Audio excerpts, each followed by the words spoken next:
নমস্কার, আমি প্রিয়াঙ্কা। গল্পবাহন চ্যানেলে আপনাদের স্বাগত জানাই।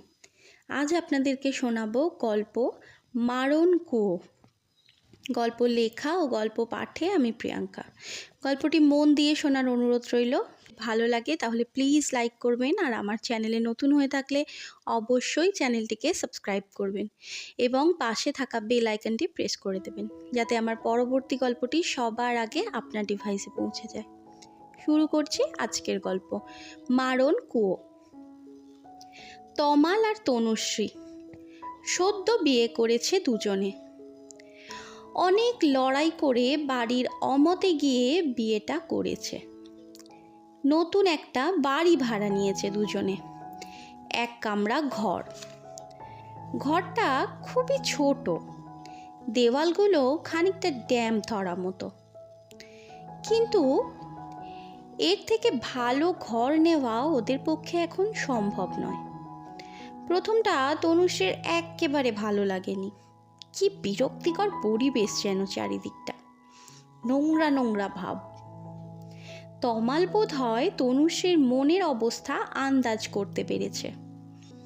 বাড়ির মালিক বাড়ির চাবিটা তমালের হাতে ধরিয়ে বিদায় নিলেন। মালিক চলে গেলে তমাল পেছন থেকে তনুশ্রীকে জড়িয়ে ধরে বলল, তনু, কিছুদিন এই বাড়িটায় অ্যাডজাস্ট করে নাও। 1 বছরের মধ্যে চাকরিটা পার্মানেন্ট হবে, তখন স্যালারিটাও বাড়বে নিশ্চয়ই। তখন আমরা ভালো একটা রেন্ট খুঁজব। ততদিন প্লিজ একটু মানিয়ে নাও লক্ষ্মীটি। তমালের কথাগুলোতে তনুশ্রীর মনটা একটু গলে গেল। খুব করুণা হলো। আসলে তমাল এক্ষুনি বিয়েটা করতে চায়নি, কিন্তু তনুশ্রীর বাড়ি থেকে ওর বিয়ের জন্য অন্যত্র জোরাজুরি করছিল, তাই ওরা বিয়েটা করে নিল। তনুশ্রী এখনও পড়াশোনা চালাচ্ছে, ইচ্ছে আছে সেও টুকটাক কিছু করে তমালের পাশে দাঁড়াবে। নতুন বাড়িটা মনের মতো করে দুজনে সাজাতে ব্যস্ত। 1 সপ্তাহ ধরে ঘরগুলো গোছানো চলল। একটা বেডরুম, বাইরের বারান্দাটার এক কোণে ছোট মতো একটা রান্নাঘর। ছোট্ট সংসারে ভালোই কাটছিল দিনগুলো দুজনের। আজ তমালের নাইট ডিউটি। রান্না বান্না করে খাবার গুছিয়ে তমালকে অফিস পাঠিয়ে দিল তনুশ্রী। তমালের নাইট ডিউটি থাকলে বড্ড বোর হয়, কি করে যে সময় কাটাবে বুঝতে পারে না। তমাল পরদিন অফিস শেষ করে ফুলের দোকানে গেল।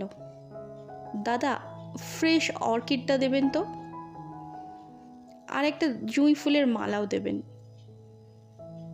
আসলে তনুশ্রীর অর্কিড ফুল ভীষণ পছন্দের। তারপর গেল আইসক্রিমের দোকানে, 2টো ভ্যানিলা ফ্লেভারের আইসক্রিম কিনল। আসলে আজ ওদের বিয়ের 1 মাস পূরণ হচ্ছে, তাই তনুশ্রীর সব পছন্দের জিনিসগুলো কিনেছে। ওকে সারপ্রাইজ দেবে বলে বাড়ি ফিরল, কিন্তু তনুশ্রীকে কোথাও দেখতে পাচ্ছে না। গোটা বাড়ির আশপাশ তন্ন তন্ন করে খুঁজল। তনু তনু তনু কোথায় তুমি?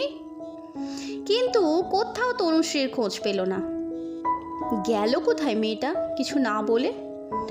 বাজারঘাট সব তো তমালই করে। তমাল ভাবল, তবে তনুও বোধ হয় আমাকে সারপ্রাইজ দেবে বলে কিছু কিনতে গেছে মার্কেটে। কিন্তু 2 ঘন্টা হয়ে গেল, তনুর কোনো খোঁজ নেই। এবার তমালও বেশ ভয় পাচ্ছে। তনুর বাপের বাড়িতে খোঁজ নেবে কিনা ভাবছে, কিন্তু দুজনের বাড়ির কেউই ওদের সাথে কোনো রকম যোগাযোগ রাখেনি।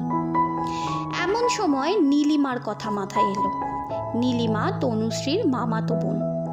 ওদের দুজনের বিয়ের পর একমাত্র ওই যোগাযোগ রেখেছিল ওদের সাথে। তমাল নীলিমাকে ফোন করলো। ফোন করে তনুশ্রীর ব্যাপারে ওর বাপের বাড়ি এবং অন্যান্য আত্মীয়ের বাড়িতে খোঁজ নিতে বলল। নীলিমা সমস্ত জায়গায় খোঁজ খবর করে তমালকে জানালো, তমাল, কোথাও তনুশ্রীর খোঁজ পেলাম না। তুমি কি থানায় ডায়েরি করবে? আমি যাচ্ছি তোমাদের বাড়ি। তমাল বলল, না না, তোমাকে আসতে হবে না, আমি দেখছি কি করা যায়, তোমাকে জানাবো কিছু জানতে পারলে। নীলিমা বলল, ওকে, আমিও খোঁজ করছি বিভিন্ন জায়গায়, কিছু জানতে পারলে আমিও তোমাকে জানাবো। তমাল খুব ভেঙে পড়েছে। সে পুলিশকে সব কিছু জানালো। সারা দিন কেটে রাত হয়ে গেল। তমাল একে ওকে তাকে ফোন করেই চলেছে। খাওয়া দাওয়া ঘুম সব ভুলে শুধুই তনুশ্রীর খোঁজার চেষ্টা চলছে। পরের দিন সকালে বাড়ির মালিক ভাড়া নিতে এলেন। তিনি তমালের কাছে সব শুনলেন। শুনে আমতা আমতা করে বললেন, আসলে আমাদের বাড়ির পেছন দিকে একটা পাতকুয়া আছে, আপনাদের আগে বলিনি। আপনার আগে যে ভাড়াটিয়াটি ছিল, সেই মহিলাটি ওই পাতকুয়াতে ঝাঁপ দিয়ে আত্মহত্যা করেছিল। আশেপাশের লোকের কাছে শুনেছি মহিলাটি কোনো সদ্য বিবাহিতা মেয়ে দেখলেই নিজের কাছে ডাকে, তাই কেউ ওই পাতকুয়ার ধারে কাছে যায় না। আমার মন বলছে আপনার স্ত্রীও রাতের বেলা ওই আত্মার ডাকেই পাতকুয়ার কাছে গিয়ে। লোকটিকে কথা শেষ করতে না দিয়েই তমাল উত্তেজিত হয়ে বলল, কি যাতা বকছেন? আজকের দিনে এরকম অবাক কাণ্ড জিনিস হয় না। আর আমার তনু কিচ্ছু হয়নি, ও একেবারে ঠিক আছে, আপনি এখন আসুন। এই বলে তমাল নিজের ঘরে গিয়ে ফোনটা হাতে নিয়ে ইন্সপেক্টরকে ফোন করে জানতে চাইল তনুশ্রীর কোনো খোঁজ পাওয়া গেল নাকি। ওনারা একটুও আশার আলো দিতে পারলেন না। হতাশ হয়ে ফোনটা রেখে দিল তমাল। ইতিমধ্যে নীলিমা এসে হাজির হয়েছে। নীলিমা তমালকে জিজ্ঞেস করলো, তমালদা, কোনো খোঁজ পেলে? তমাল অসহায়ের মতো ঘাড় নাড়ল। কিছুক্ষণ সব চুপ। তারপর নীরবতা ভঙ্গ করে নীলিমা বলল, কাল থেকে কিছু খাওনি মনে হচ্ছে। তমাল না সূচক ঘাড় নাড়ল। নীলিমা ওদের রান্নাঘরে গিয়ে 2 কাপ চা আর টোস্ট নিয়ে এলো। তমালের উদ্দেশ্যে বলল, নাও, এগুলো খেয়ে নাও। তমাল বলল, না নীলিমা, আমি খেতে পারবো না। ওদিকে তনুও হয়তো কাল থেকে কিছু খায়নি। আমরা একে অপরকে ছাড়া কোনোদিন খাবার খাইনি। নীলিমা তমালের কাঁধে হাত রেখে বলল, তমালদা, এখন তোমার ভেঙে পড়লে চলবে কেমন করে? Be strong. নাও, খেয়ে নাও দেখি। খেয়ে ঘুমিয়ে শরীরটাকে তাজা করো, তবে তো খুঁজতে পারবে তনুশ্রীকে। নীলিমার কথায় তমাল চায়ে চুমুক দিল।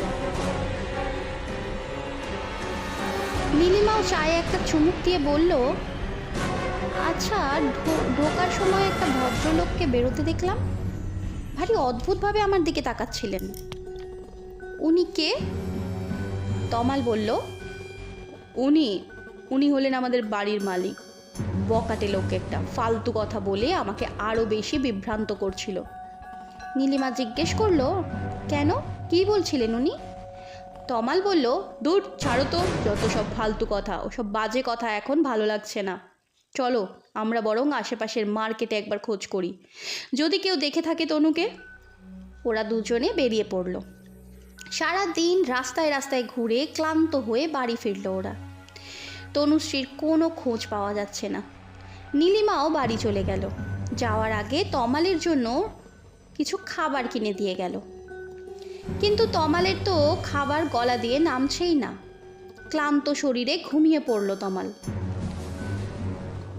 তমাল, তমাল, তমাল, আমাকে বাঁচাও তমাল, তমাল, আমি আর পারছি না, হাঁফিয়ে যাচ্ছি, নিঃশ্বাস নিতে কষ্ট হচ্ছে আমার, তমাল, তমাল। তনু, তনু, তনু। উঠে বসলো তমাল। দর দর করে ঘামছে। এদিকে ওদিকে তাকালো। পুরো ঘরটাকে নিস্তব্ধতা যেন গ্রাস করেছে। এতটাই নিস্তব্ধ চারিদিক যে তমাল নিজের হৃদস্পন্দন জোরে জোরে শুনতে পাচ্ছে। তারপর তার সেই বাড়ির মালিকের কথা মনে পড়ল। সে উঠে বাড়ির পেছন দিকের সেই খোলা পাতকুয়ার কাছে গেল। ভিতরটা দেখার জন্য মুখ বাড়ালো। সেই ঘুটঘুটে অন্ধকারেও সে স্পষ্ট দেখতে পেল তনুশ্রী পাতকুয়ার জলের ওপরে ভাসছে। মুখে মৃদু হাসি নিয়ে 2 হাত বাড়িয়ে তমালকে নিজের কাছে ডাকছে। তমালের চোখটা উজ্জ্বল হয়ে উঠল। সে মৃদু হেসে পাতকুয়ার জলে ঝাঁপ দিল। পরদিন সকালে নীলিমা আবার এলো, কিন্তু তমালকে কোথাও দেখতে পেল না। ঘরের দরজা হাট করে খুলে রেখে সে গেল কোথায়? অনেকক্ষণ অপেক্ষা করে তমালকে ফিরতে না দেখে সে আশেপাশে খোঁজ নিয়ে বাড়ির মালিকের ঠিকানা জোগাড় করলো। তারপর পৌঁছলো সেখানে। নীলিমাকে দেখেই বাড়ির মালিক চিনতে পেরেছেন, কিন্তু প্রথমটা তিনি কথা বলতে চাননি। তিনি বললেন, কাল আপনার বন্ধু আমার কোনো কথাই বিশ্বাস করেননি, উল্টে অপমান করেছেন। আমি কোনো কিছু সঠিক জানি না, শুধুমাত্র আন্দাজের ভিত্তিতে কিছু ইনফরমেশন দিচ্ছিলাম যাতে ওনার একটু হেল্প হয় নিজের স্ত্রীকে খুঁজতে, কিন্তু উনি কোনো কথা শুনতেই রাজি নন। নীলিমা অনেক বুঝিয়ে সুঝিয়ে হাতে পায়ে ধরে লোকটির কাছে সমস্ত ঘটনা শুনল, যেগুলি তিনি তমালকে বলেছিলেন। সব শুনে নীলিমা তমালদের বাড়ি ফিরে এলো। নীলিমা আস্তে আস্তে ওদের বাড়ির পিছনের পাতকুয়ার কাছে গেল। গিয়ে উকি মেরেই চিৎকার করে উঠল, তনু, তমাল! পুলিশ এসে লাশগুলো তুলে তদন্তে পাঠালো। সেই পাতকুয়া বাড়ির সব কিছু সিল করে দেওয়া হলো। বাড়ির মালিককেও জেরা করা হলো। সঠিক কোনো তথ্য জোগাড় করতে না পারায় আত্মহত্যা বলে ঘোষণা করলো পুলিশ। কারণ কিছুই সেভাবে জানা গেল না। শেষ হলো আজকের গল্প মারণকুয়া। গল্পটি কেমন লাগলো কমেন্ট বক্সে কমেন্ট করতে ভুলবেন না।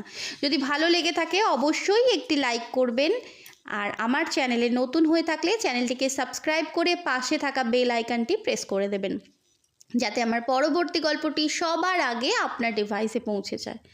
দেখা হচ্ছে পরবর্তী গল্পে। ততদিন ভালো থাকবেন, সুস্থ থাকবেন। নমস্কার।